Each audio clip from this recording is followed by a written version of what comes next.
Hey there, everyone. Ryan Schul here. Welcome to my data science machine learning channel. Hope you're well today.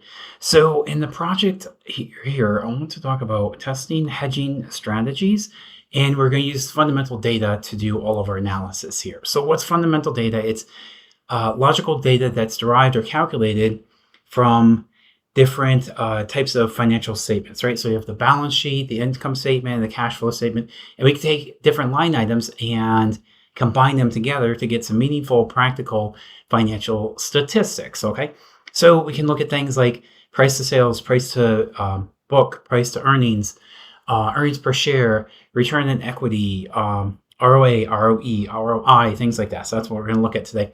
So why do we even do long-short hedging analysis? Why is this even any concern whatsoever? Basically, to capture alpha and control risk of the portfolio of assets that we're managing here. Okay, we're going to go long on stocks that are expected to outperform the peer group, and short on stocks that are expected to underperform their peer group, right? So we can go long, buy the stock, or sell it, right? If we're going to short, we can sell the stock today and buy it at a lower point in the future. Now, that's assuming we're making the assumption it's going to go down. Might not, it might move against us. That's what happened with that company. I think it was called Melvin Capital when GameStop was going to the moon and they were short and they got pinched pretty bad, right? So you have to be careful with these things, but if you really have a strong degree of confidence that the stock is going to go up, you can go long, and if you think it's going to tank or go down, you can short it. So we also want to know market neutral positioning, how to hedge our bets, how to make our investments, and hedge our bets to protect against movements against us. Okay, strategies like value versus growth is important, momentum is important, quality versus junk is important. We're trying to make statistical judgments here based on the insights of these financial metrics that we're going to be looking at in just a moment. And basically look at factor-based long-short strategies. So low volatility, value, momentum investing. Is the stock going up, and is it going up in a fairly consistent pattern, right? That's some things we're going to look at. Portfolio diversification, very important, right? Like portfolio optimization. Long-short strategies can help us understand low correlated or uncorrelated stocks, so we can instantly diversify our portfolio, right? So we're less prone to concentration risk. This enhances the Sharpe ratio and improves the overall performance of the portfolio, right? And you can custom manage your risk and your risk controls in all kinds of different ways. So I'm going to go ahead and import data from this website. It's essentially doing a small screen scraping exercise. Okay, this is called FinViz. And we have a whole bunch of fundamental factors over here. So I see PEG, PEG, price to earnings growth, price to sales, price to book, price to cash flow, price to free cash flow. We have EPS, trailing 12 months, EPS next year, next quarter, ROA, ROE, ROI. So we have about 77, I think, or 77 different fundamental factors there. So we're going to go ahead and use this base URL, append each ticker onto the end of that URL. That's what I have here. Okay, if you look close, you'll see Apple is the ticker, right? And this is the base URL. So FinViz quote ASXX, what is it? ASHX. And then we're going to use a concept called Mozilla headers. We're going to fetch this data, loop through all the items in this list, increment one by one, and use beautiful soup to do the screen scraping, and then append everything into this data list, okay, using the append method. So I'm not going to run this again. I just ran it today, and I don't want to overwhelm the system or whatever, but you can see we have the basic fundamental factors over here. So we see PE is 31.37 for Apple. If we go back here, PE 31.37, okay, so it's right on the mark. And let's look at a couple others. I'm pretty sure this is correct. 6.41 for EPS trailing 12 months. 6.41 EPS trailing 12 months. So I think we're good here. And the last one, if I just go straight over to the right, what do we have here? SMA, simple moving average, last 200 days, negative 10.21. If I go over here, SMA, simple moving average, negative 10.21. Okay, so we did the sanity check. I think we're fine. We have the data. Again, I'm not going to rerun it because it's already in there. So we will have to clean up the data. If you look carefully, there's little things like special characters here. There's a percent sign. This is M for millions. If you look close, we could probably find some Bs for billions because this is a pretty big market cap over here. Market caps could be in the billions, maybe trillions. Anyways, anything that has a M is converted to millions, B converted to billions. Any kind of comma or percent sign, I'm stripping those off, okay? So we end up with 29 rows and 76 columns. And if you look close, now the data is all cleaned up, right? So all those M's and B's are gone and the percent signs are gone. So I'm going to do just a little bit more cleaning down here. If any columns have nothing but zeros, we're going to drop those. We went from 76 columns, 29 rows, to still 29 rows and 68 columns. So we dropped about 8 columns that had nothing in the entire data frame, right? So if it has no numeric value, it's not going to help us, and we're just going to drop those columns, right?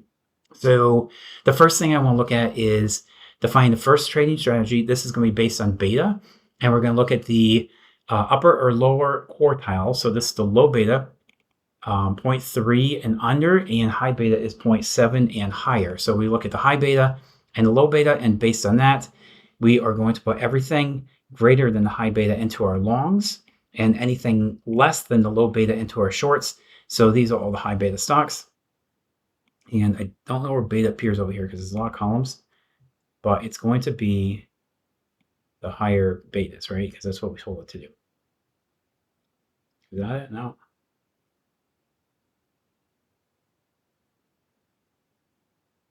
Oh, I'm still looking here.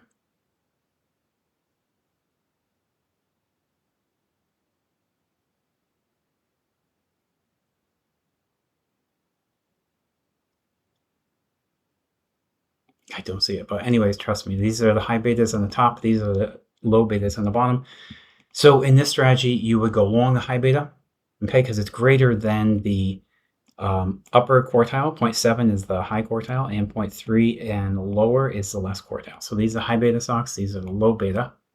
So now we can look at the equal weighted positions and go ahead and continue with the next hedging strategy. Okay, so constraints versus equal weighted market neutral portfolios are important because we want to look where are long and short positions and are they balanced, and this will allow us to bet on the relative performance, right? So high beta outperforms low beta stocks, right? So beta is the sensitivity of the stock to the overall S&P 500 market movement. So if you have a high beta stock, you're going to move more if the market moves 5%, your stock is going to move more than 5%. And if the market goes down 5%, your stock will go down more than 5% for high betas. For low betas, it's the opposite. If the market goes up 5%, your stock will go up less than 5%. And if it goes down 5%, your stock will go down less than 5%. Okay. So now that we've got those definitions set up, we can look at the price to earnings. So we're going to do something similar. Look at the quantile 0.3 and lower. These are the low PE stocks, okay, and 0.7 and higher. These are the high PE stocks. Anything that is less than low goes into a long, and anything that's greater than high goes into a short. So basically, earnings per share, or I'm sorry, price to earnings. You want the earnings to be higher. That's the denominator. The price is the numerator. So if you have a high price and low earnings, that stock is expensive. That is going to be a high PE. Any kind of high PE, we want to short it. It's too expensive, right? So hopefully it makes sense. It's not totally intuitive, but you have to understand it's price divided by earnings.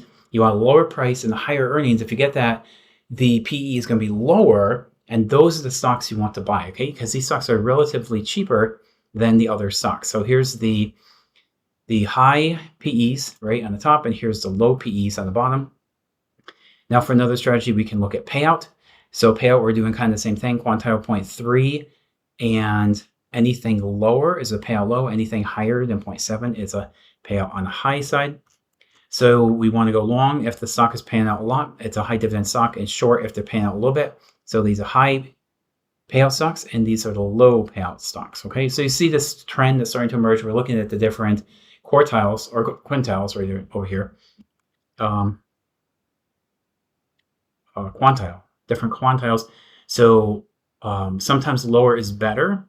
Sometimes lower is not better. Sometimes higher is better. Sometimes higher is not better. So you have to understand the financial metric that you're looking at and then take the right position, whether you're going long or short. in that area. Okay. So now again, looking at market cap.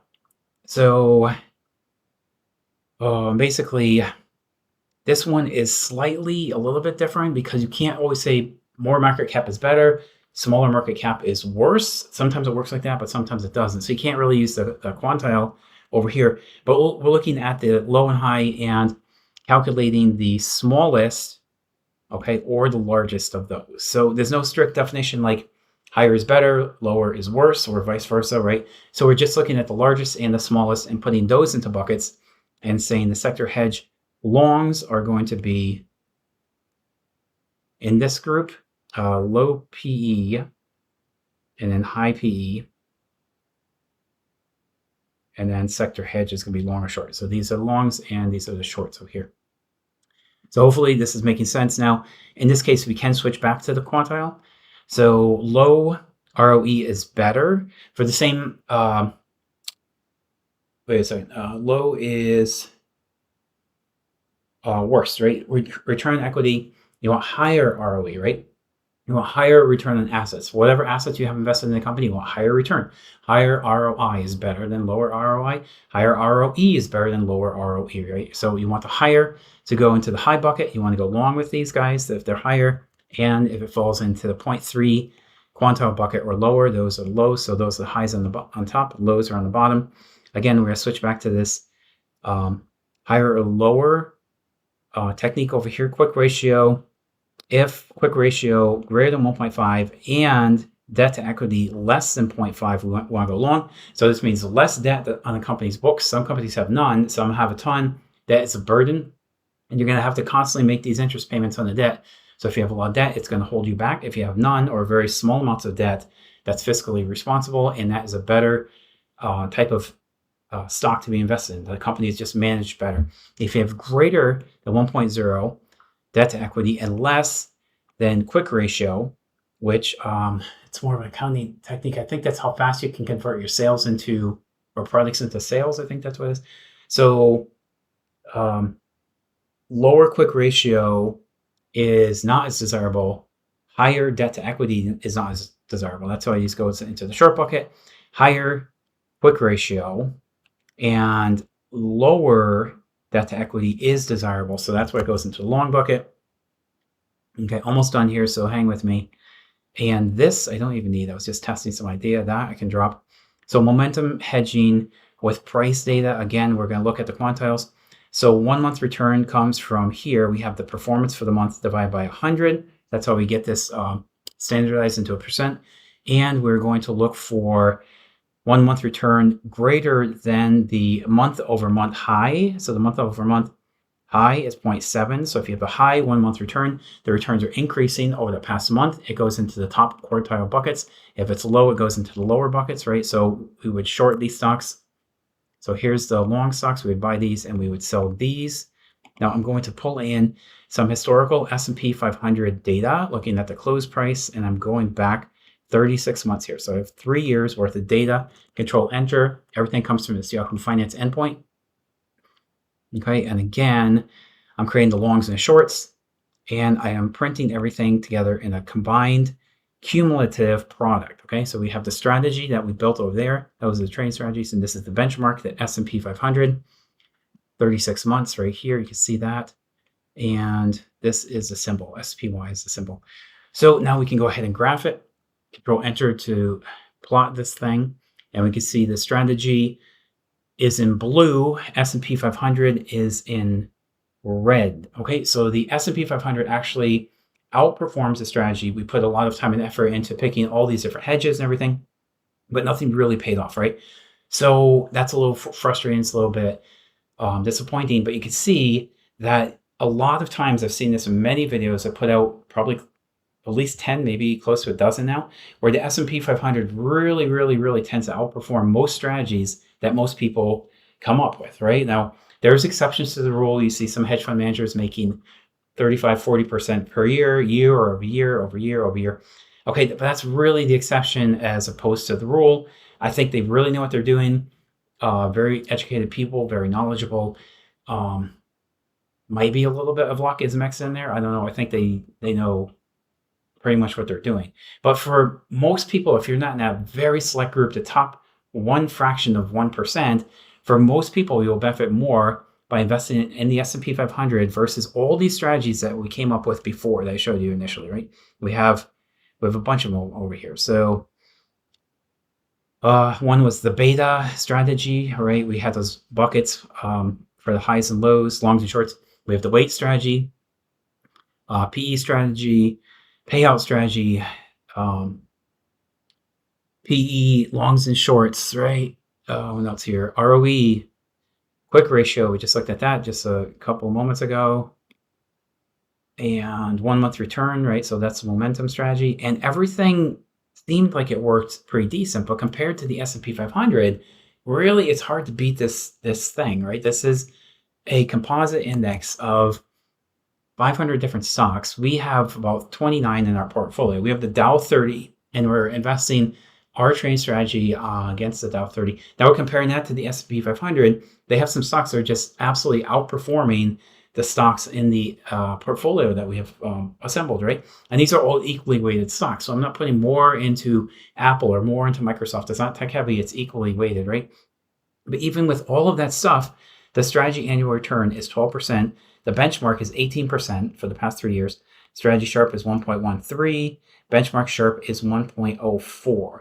So that's interesting. Even though the strategy didn't perform as well on an absolute basis, because we've got 12%, not 18%, the Sharpe, which means the risk-adjusted volatility, was actually less, so it boosted our overall Sharpe, right? So the Sharpe tells you the risk-adjusted return on the portfolio.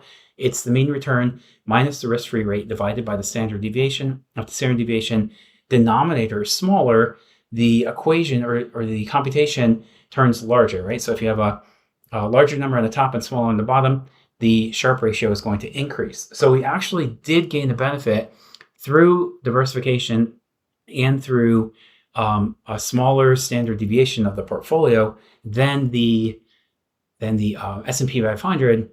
So we lost on this level, but we actually outperformed the S&P 500 on this level. So you have to ask yourself, is it worth it to do all this extra effort, all the extra labor? Is there really a big payoff? I mean, I'll let you decide that. Like, they're both good portfolios. The strategies are working. But the buy and hold is just definitely a lot easier. You don't have to do anything. Dump the money into the market, let it go for 3 years. You get better returns, but more volatility, right? So that's the grab. That's the rub right there. So anyways, I've got a couple of notes. I won't take you through every detail here. You can read it for yourself. I'm going to save this down, and I will post all the sample codes for you to copy and paste and to run it yourself. And of course, you can change all the tickers over here. Okay, put in whatever tickers you want, and it's going to go to that FinViz website and grab the data.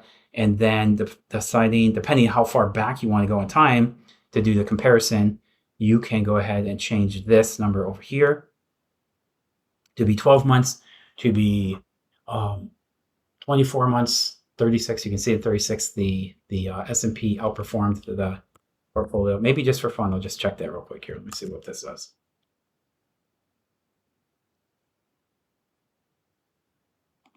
Okay, it's my first time seeing it. Interesting. So now the strategy outperforms the S&P.